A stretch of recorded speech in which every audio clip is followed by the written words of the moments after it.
Abou Nasser. C'est une jeune femme qui, comme beaucoup de jeunes gens, prennent des témoignages pour les droits humains les matins de différentes attaques israéliennes. Donc là, on la voit, c'était le 11 février.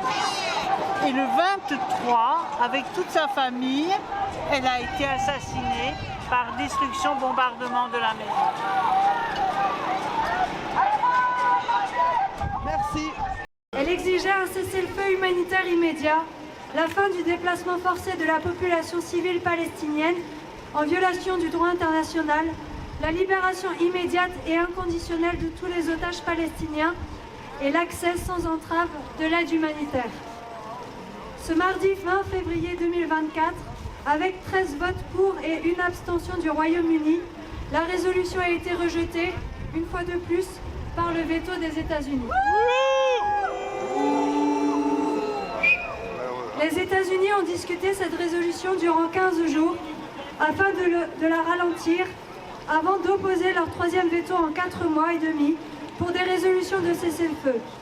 Cela confirme l'implication directe des États-Unis dans le plan d'extermination qui a lieu actuellement à Gaza et en Palestine. Ce veto offre un tapis rouge sang à l'entité sioniste pour mener à bien son plan d'extermination et de déportation des civils palestiniens. Au cas où les otages israéliens ne seraient pas libérés à cette échéance, l'armée sioniste a choisi le 10 mars 2024, premier jour du Ramadan, pour son offensive contre la population civile de Rafah. Suivant son plan stratégique génocidaire, elle met déjà tout en œuvre pour faire mourir de faim tous les Palestiniens, en bloquant les acheminements humanitaires, notamment de nourriture. Rendez-vous compte, selon l'ONU, 2,2 millions de Palestiniens sont menacés de famine. 1 million sont des enfants qui risquent aujourd'hui de mourir de faim, sans compter la terreur quotidienne qu'ils subissent et les traumatismes qu'ils garderont sur plusieurs générations.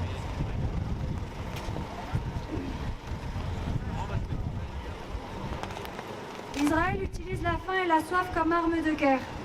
L'armée sioniste punit les Palestiniens simplement parce qu'ils sont palestiniens. Elle colonise actuellement Gaza en construisant un corridor militaire d'est en ouest. Loin de s'arrêter à Gaza, c'est une agression d'ampleur sur toute la région que l'entité coloniale, accompagnée par son partenaire américain, ne cesse d'accentuer. Le Yémen, victime de bombardements répétés, continue de bloquer les navires à destination d'Israël.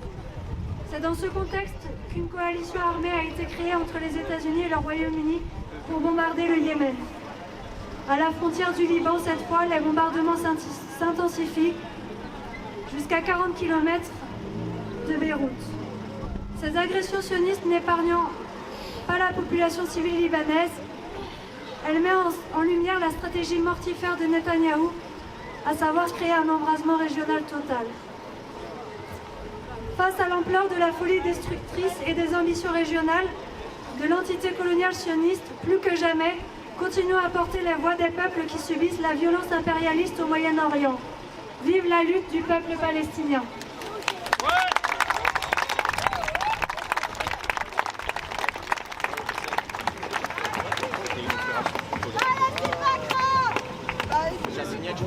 Bonjour à tous et à toutes.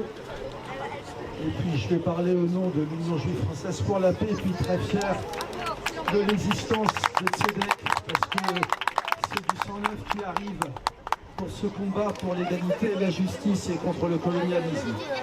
Je vais d'abord donner quelques nouvelles de Gaza, parce qu'on en a absolument quotidiennement par nos correspondants là-bas.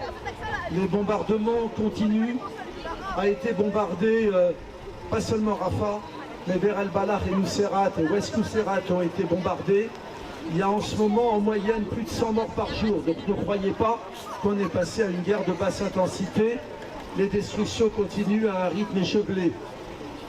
Nous avons, l'équipe avec laquelle nous travaillons a eu une tâche terrible à faire. 2000 paysans de Canyonis qui étaient enfermés dans une école et qui avaient été bombardés, ils ont eu 2 morts et 50 blessés. Ils avaient été affamés, on avait réussi à faire livrer des repas. Ils ont été évacués, ça a été une longue marche d'une dizaine de kilomètres vers la plage de Canyonis. Et on a réussi à financer leur installation avec des gigantesques tentes collectives. Et on a réussi à organiser le ravitaillement pour eux. Et on est content parce que les Israéliens voudraient que l'organisation de la société gazaoui s'effondre. Et elle ne s'effondre pas. Leur mode d'organisation a fonctionné. Ils arrivent aujourd'hui à s'auto-organiser, à organiser les cantines collectives, à financer encore ce qu'ils arrivent à financer. Vous savez que l'hôpital Al-Nasser à Khan Younis a été détruit avec de nombreux malades qui ont été tués, des soignants. La femme du directeur de l'hôpital de Khan Younis est dans le camp avec les paysans de la bande de Gaza et on a pu organiser une visite de médecins et d'infirmiers, 5 médecins, 2 pharmaciens. Les médicaments qu'on avait, et je confirme ce qui a été dit auparavant, les maladies qu'il y a sont énormément liées à la malnutrition, sont liées à une très mauvaise alimentation, sont liées au fait que les gens très souvent ont été sans abri et dans l'humidité. Et il y a des médicaments évidemment qui manquent, donc on essaie de les trouver un petit peu partout dans Gaza. C'est difficile. Je vais parler un petit peu de la situation politique. Il y a une rumeur, un peu plus qu'une rumeur à Gaza, mais je vous la livre, que le chef militaire de la branche armée du Hamas ne serait plus là, Yahya Sanwar. On ne sait pas s'il est mort ou s'il est parti. En tout cas, c'était une exigence des génocidaires pour engager des négociations sur une trêve. Les négociations sont en route, il y en a eu au Caire, il y en a eu à Paris, il y en a maintenant au Qatar. On ne sait pas du tout où ça va mener. Néanmoins, on a l'espoir que toutes nos luttes pour qu'il y ait un cessez-le-feu le plus rapide possible, elles arrivent à conclusion parce qu'aujourd'hui les gens sont au bord de la rupture et sont au bord de la famine. Je vais terminer quand même sur une dénonciation claire et nette de quelque chose qui se passe et en Israël et ici en France. Les sionistes, chaque fois qu'ils sont idéologiquement attaqués, ils se réfugient, vous le savez, derrière l'argument « vous nous critiquez, vous êtes des antisémites ». Nos camarades de Tzedek ont splendidement montré que le véritable couple, c'est sionisme et antisémitisme. Alors évidemment, en Israël, qu'on retrouve cette rhétorique n'a rien d'étonnant, mais on la retrouve également dans ce qu'on appelle la pseudo-gauche sioniste.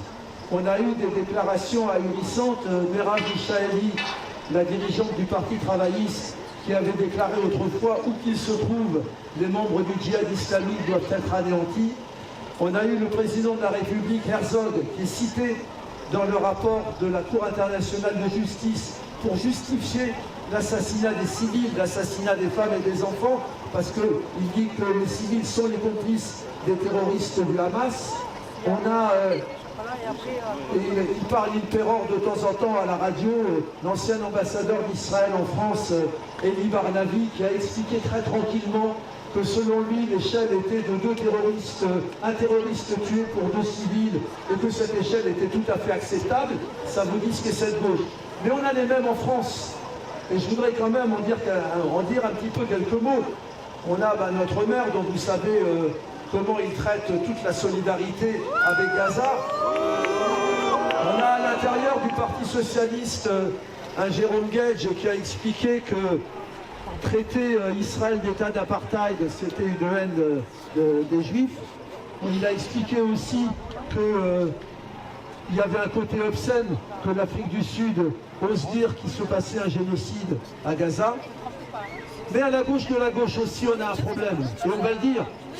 En Allemagne, il y a les anti-Dutch qui ont quasiment interdit toute critique du sionisme et toute critique de l'État d'Israël et toute solidarité avec la Palestine, y compris à l'intérieur de la gauche. Et ici, on a en France des apprentis anti-Dutch.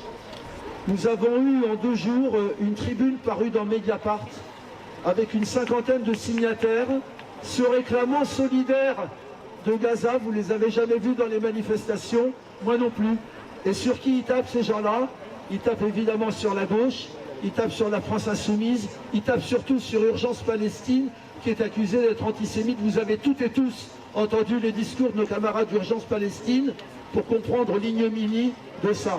Et ils tapent aussi sur l'UJFP, qui est accusée d'être la caution juive des antisémites et de soutenir le terrorisme du Hamas. Et on a aussi, et moi qui suis fils d'un rescapé du groupe Manouchian, c'est particulièrement indigne pour moi, l'UJRE, l'Union juive pour la résistance et l'entraide, qui serait censée porter la mémoire de la MOI, de la main-d'œuvre immigrée des FTP-MOI pendant la guerre, et qui elle aussi nous accuse de tenir des propos irresponsables parce que nous avons dit qu'un gouvernement qui pond les lois immigration, qui ressuscite la préférence nationale, qui va supprimer le droit du sol à Mayotte et qui soutient un régime génocidaire en Israël, n'avait aucun droit à s'accaparer la mémoire de nos morts. Eh bien nous persistons et nous continuons à dire que la place des Juifs, elle est aux côtés de tous les opprimés, de tous les colonisés, pour la justice et le vivre ensemble. Alors quand il s'agit d'éliminer un peuple en entier et définitivement, il faut supprimer tous les enfants. Les vieux, ils nous donc là, on détruit les Palestiniens pour 2-3 générations. C'est ça l'objectif. Voilà. C'est l'humanité qu'on assassine, mais c'est la Palestine qu'on assassine. Ils n'y arriveront pas, c'est ça qu'ils veulent. Merci Bernard. De rien.